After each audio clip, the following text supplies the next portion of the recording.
오늘도 우리 사는 이야기 찾아주셔서 감사합니다. 사연자분이 보내주신 이야기 시작해볼게요. 아들놈과 인연을 끊었습니다. 맨날 남의 사연 듣다가 저도 한번 써보게 되네요. 이런 일이 저한테 일어날 거라고는 생각하지 못했습니다.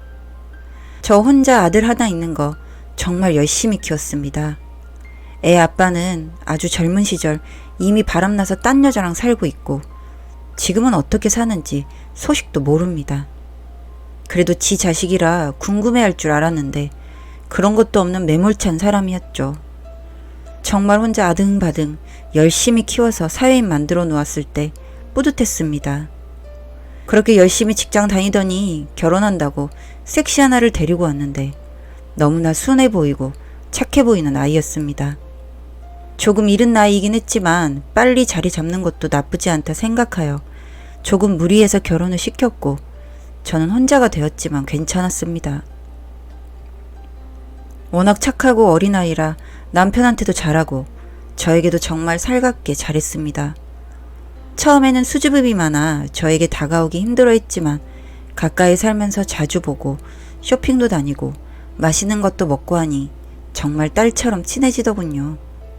그렇게 잘 지낸다고 생각했는데 아들놈이 바람을 폈습니다. 처음에는 정말 뺨도 때려보고 정신 차리라고 설교도 해보고 정말 안 해본 짓이 없습니다. 결혼한 지 그때가 겨우 2년쯤 되었을 때였는데 아무리 철이 없다고 해도 이건 아닌 것 같아서 바로 잡으려고 해도 되지가 않았습니다. 얼마나 며느리한테 면목이 없고 미안하던지 제가 사과를 했습니다. 괜찮다며 조금만 더 기다려보고 결정한다는 그 아이 말에 너무 고마웠고 계속해서 아들을 설득해 보았지만 그 여자 없으면 못 산다고 난리를 치더군요. 결국 팔이 안으로 굽는다고 어쩔 수 없이 이혼하는 거 보고 있었습니다. 그 아이에게 정말 미안하다며 그래도 꼭 얼굴 보고 지내자곤 했지만 그 아이가 저를 보고 싶어 할 리가 없었습니다. 이혼하고 나서 아들은 그 여자와 결혼한다며 설쳐대더군요. 제가 색안경을 끼고 봐서 그런지 정말 너무 마음에 안 들었습니다. 유부남인 거 알고 만났다는 것도 그렇고 팔에 문신이며 모은 돈도 없고 말이죠. 그냥 얹혀 살겠다는 심보였습니다. 아들도 재산 분할하고 남은 거 없었기 때문에 저랑 살기를 원했습니다. 한 2년만 살다가 나갈 테니 좀 허락해달라고 하기에 뭐 어쩌겠습니까? 알겠다고 했죠. 그렇게 집에 들어와 3명이 살게 되었습니다. 정말 불편하고 제가 싫었습니다. 그런데 마음에 안 드는 행동을 계속해서 하더군요. 무슨 시어머니를 가정부처럼 생각을 하는 건지 일한다는 핑계로 집안일은 하지도 않고 본인 속옷도 빨래통에 딱 넣어놓기에 한 소리 했습니다. 아무리 그래도 여기에 경제활동 안 하는 사람 있느냐? 나도 경제활동 하는데 내가 왜 너희 집안일까지 해줘야 하냐고 혼을 내니 죄송하다고 하기에 넘어갔죠. 근데 그냥 말뿐이었습니다. 돌아서면 똑같은 행동을 하더군요.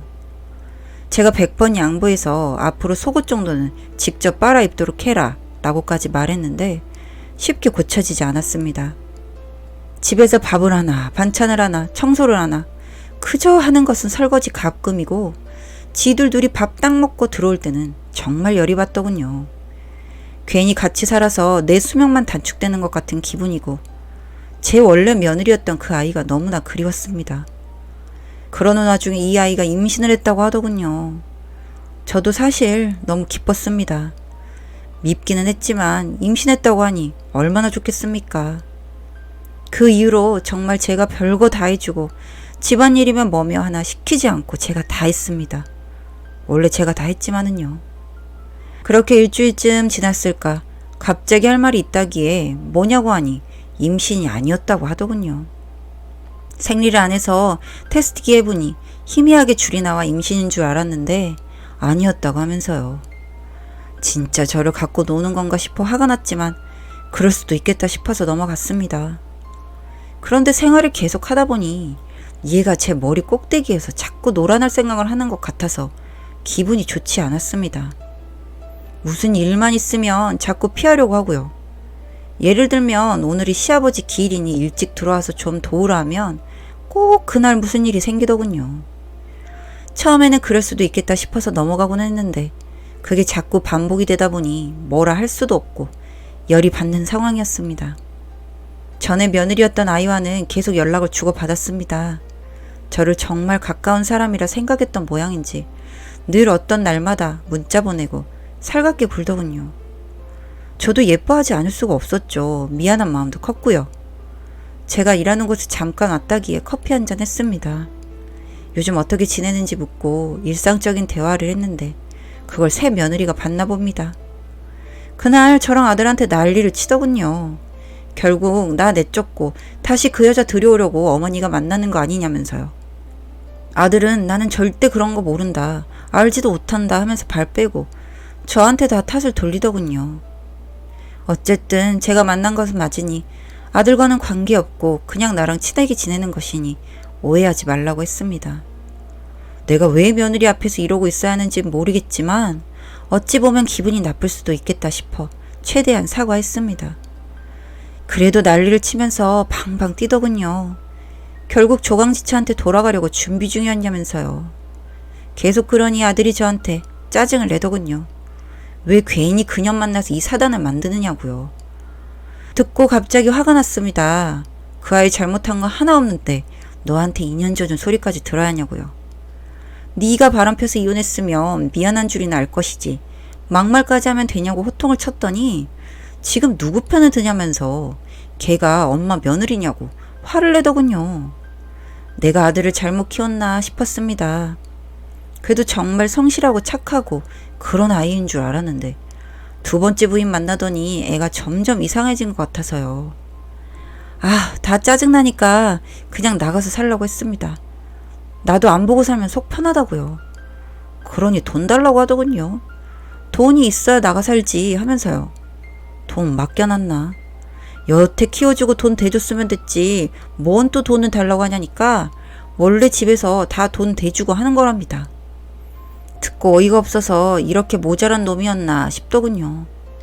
돈 너희 알아서 대출을 받든 뭐라든 해서 짐 빼서 나가라고 했습니다. 그렇게 며칠 후에 식사를 하자기에 모여서 밥을 먹었습니다. 뭔 얘기를 또 하려나 싶어서 긴장하고 있는데 얼빠진 놈이 저한테 통장 하나 내밀더군요. 본이 한 3천만 원 들어있었습니다. 이걸 왜 주냐고 하니 그 돈으로 방 얻어서 살면 안 되냐고 하기에 뭔 소리냐 했더니 지금 제가 살고 있는 집에 둘이 살고 저보고 3천만 원 가지고 방 얻어서 혼자 살라는 뜻이었습니다. 이것들이 진짜 미쳤나 싶어서 욕을 한 바가지를 했습니다. 도대체 내 아들놈은 내가 미친년이라 잘못 키웠다 돈 치지만 너는 도대체 집구석에서 뭘 배우고 자랐기에 이렇게 버르장머리도 없고 개념도 없느냐고 며느리한테 뭐라 했더니 이 푼수 같은 아들놈이 저한테 그만하라며 엄마가 있다니까 내가 이렇게 컸지 하더군요. 뭘 들은 건가 싶어서 뭐? 물으니 엄마 노릇이나 제대로 한 적이 있느냐고 저한테 큰 소리 치더군요. 도대체 엄마 노릇 안 한 것은 뭐냐고 물으니 지도 학교 다녀오면 엄마가 차려주는 밥 먹고 자주 놀러 가고 싶었답니다. 진짜 이제 30이 다 되는 놈이 이렇게 철이 없어서야. 제가 일부러 그랬겠습니까?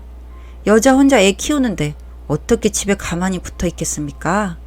낮에 일하고 새벽엔 대리운전까지 해가면서 아이 키웠습니다. 결국 듣는 건 그런 소리였지만요. 정말 너무 화가 나서 인연 끊고 살자고 하고 그 통장 아들놈한테 던지고 집에 왔습니다. 도저히 참을 수도 없고 제 살아온 날들이 부정당하는 느낌이 너무 싫었습니다. 그러고 집에 들어앉아 있는데 결정적으로 새 며느리가 비수를 꼽더군요. 그냥 이제라도 엄마 노릇 한번 하는 게 그렇게 어렵냐고요. 그래서 너 인연 지금 뭐라고 했냐며 뺨을 때렸습니다. 그랬더니 아들이 절 밀치더군요. 저는 엉덩방아를 찧었습니다. 애를 왜 때리냐며 난리치기에 방에 들어가 서러움에 많이 울었습니다. 며칠 후에 짐 빼서 나가더군요. 간다는 연락도 없었습니다. 그래, 그냥 인연 끌고 살자 싶어서 저도 연락 안 했고요. 그렇게 몇 개월이 지났는데 아들놈 전화와서 볼 수 있냐고 하기에 너랑 할 이야기 없다 했습니다. 그랬더니 문자 왔더군요. 가난 때문에 결국 이혼했다고요. 집도 변변치 않고 가진 것도 없으니 못 견디고 여자가 이혼하자고 했다 하더군요. 결국 속셈 나온 것이었죠.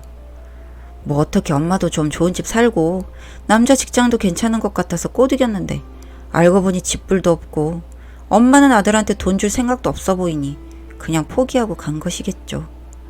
아들놈 그것도 모르고 겉모습에 미쳐서 헤헤 거리고요. 그러면서 지 전 와이프 땡땡이 잘 있냐고 묻기에 네가 왜 궁금해하냐고 물으니 지 번호 차단했는지 연락도 안 된다고 하더군요. 그래서 그냥 좀 놔두라고 했습니다. 그 착한 아이 건들지 말고 알아서 잘 살으라고요. 나도 이제 아들 하나 없는 셈 치고 살 테니 알아서 살아라 하고 전화 끊었습니다. 속이 시원하더군요. 솔직히 아들 때문에 제 힘든 날 다 버티면서 살았던 것 맞습니다. 그래서 그런지 보상 심리라는 것도 생기더군요. 근데 이번 일 통해서 그런 보상 심리라는 마음이 없어지니 그냥 마음이 편해졌습니다. 어찌 살든 지 인생이다 싶어서요. 가끔 집에 찾아오긴 하는데 저는 그냥 남처럼 대합니다. 찾아오는 것까지 말릴 수 없어서요. 그냥 그래 하고 유령 취급하다 보면 지 혼자 뿔나서 시부렁거리다가 집에 가곤 합니다. 이사까지 해야겠습니다. 아예 못 찾도록요. 여자에 미쳐서 지 인생 허비하고 좋은 여자 놓치고 참 제 아들이지만 너무나 한심하고 인간 말종 같은 놈입니다. 또 저러다 이쁜 여자 하나 보면 미쳐서 헤헤 내겠죠. 뭐 안 봐도 뻔합니다. 피는 못 속여요. 자식이 없는 게 얼마나 다행이지. 제 속풀이 한번 해봤습니다. 좀 시원하긴 하네요. 읽어주셔서 감사합니다. 사연은 여기까지였고요. 우리 사는 이야기 시청해주셔서 감사합니다.